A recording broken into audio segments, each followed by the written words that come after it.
Selamat selamat sore Bu Retno. Pada hari ini kita akan menjawab pertanyaan yang diberikan oleh Bu Retno. Perkenalkan, nama saya Muhammad Abian Arkan dari jurusan Teknik Mesin. Perkenalkan, nama saya Irza Lutfi dari jurusan Teknik Mesin.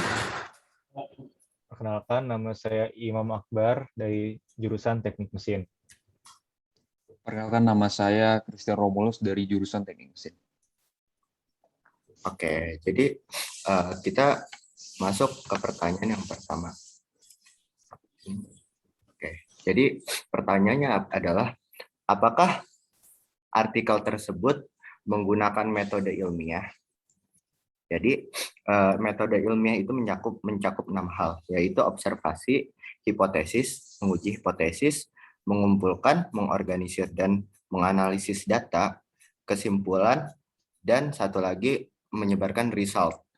Jadi untuk bagian observasinya dapat terlihat dari artikel ini, dia menjelaskan tentang asal-usul dinosaurus yang berlangsung sekitar 65 juta tahun yang lalu. Lalu di bagian selanjutnya adalah hipotesis. Ada banyak hipotesis di artikel tersebut. Ya, salah satunya adalah hipotesis yang diajukan untuk menjelaskan hilangnya mereka adalah gangguan rantai makanan dan perubahan dramatis dalam iklim yang disebabkan oleh letusan gunung berapi. Nah, itu salah satu dari hipotesis. Selanjutnya, bagian dari pengujian hipotesis. Di artikel tersebut dapat terlihat pengujian hipotesis seperti ilmuwan tuh menguji kandungan iridium yang terdapat dalam fosil-fosil. Selanjutnya adalah mengumpulkan, mengorganisir, dan menganalisis data. Dan kesimpulan dapat terlihat dari semua data tersebut dapat disimpulkan bahwa asteroid merupakan penyebab dari kepunahan dinosaurus. Nah, selanjutnya ada result. Result itu dapat terlihat dari terbitnya artikel ini. Oke, selanjutnya akan dibacakan oleh Irza. Baik, pertanyaan kedua. Suggest two ways that would enable you to test the asteroid collision hypothesis.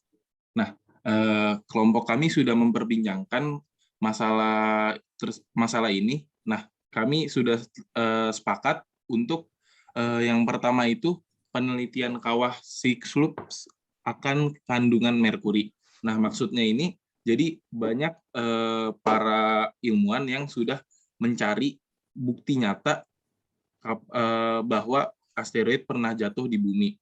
Nah, lalu ditemukanlah bukti nyatanya, yaitu kawah Chicxulub yang ditemukan di daerah Meksiko, dan para ilmuwan juga sudah bilang kalau kawah Chicxulub ini adalah bekas dari asteroid yang pernah jatuh di bumi.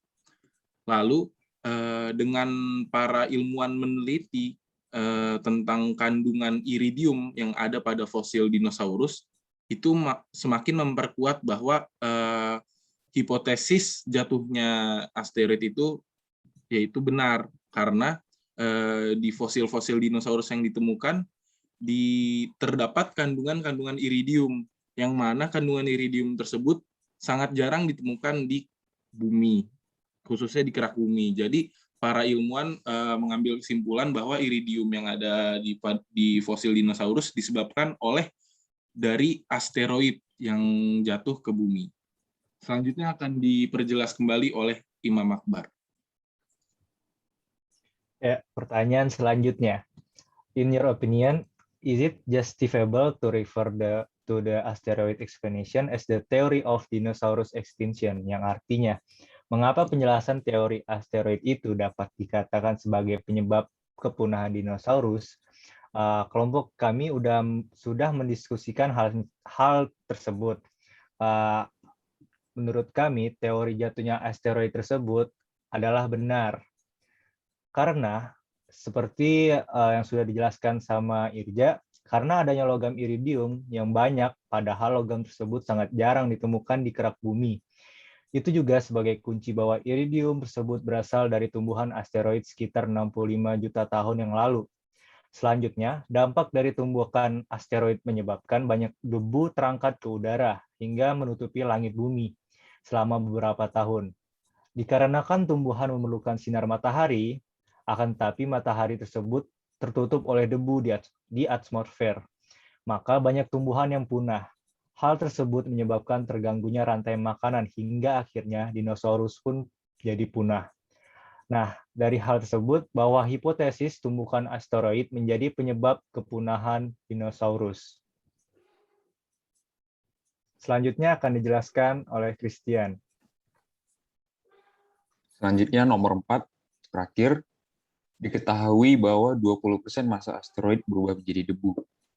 Diketahui juga luas permukaan bumi yakni 5,1 kali 10 pangkat 14 meter kuadrat, densitas dari asteroid 2 gram per cm kubik, diketahui juga 1 pon sama dengan 453,6 gram, dan diketahui juga massa persatuan luas dari debu asteroid itu sendiri yakni 0,2 kg per meter kuadrat. Next. Selanjutnya ditanya pada soal, yakni berapakah massa dari asteroid dan juga berapakah jari-jari dari asteroid dalam meter. Next.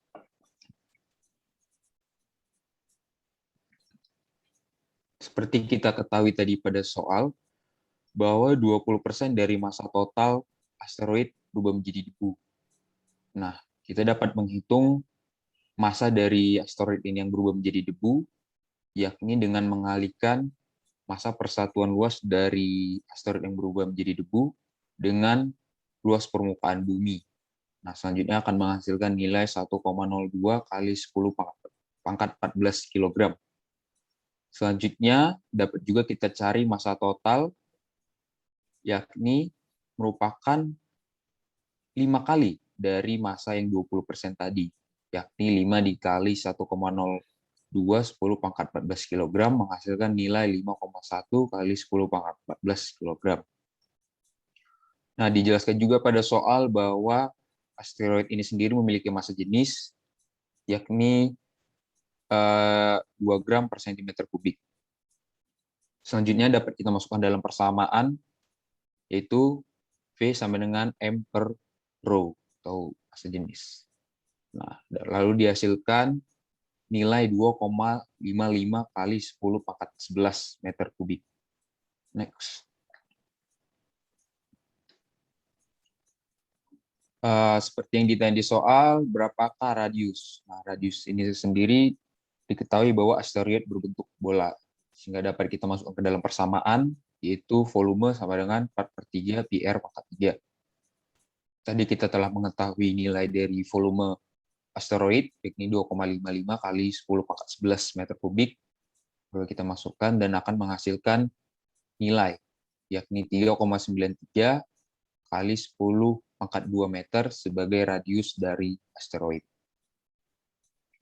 Sekian dari hasil persentase kelompok kami.